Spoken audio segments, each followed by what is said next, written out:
Au départ, pour elle, c'était un amusement de massacrer les élèves de 6e. Un jour, en 5e, en sortant du collège, elles m'ont chopée par la capuche. Je me suis sauvée, elles m'ont couru après, et je me suis réfugiée dans un fast-food pour appeler ma mère afin qu'elle vienne me sauver.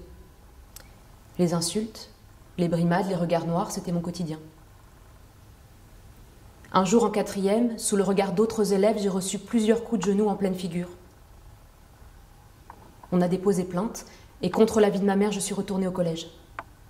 Ça n'était pas à moi de partir, je n'avais rien fait de mal. Eh petite merde, tu te souviens de moi? Mercredi, je vais t'exploser par terre comme on écrase une merde, et si tu le dis à quelqu'un, je te jure que toute la classe va être sur ton dos. Je m'en occuperai, t'inquiète. En attendant, je vais te dire de bien niquer tes morts, fils de pute, et surtout t'as intérêt à me les donner, mes 20 €. Sinon t'es mort.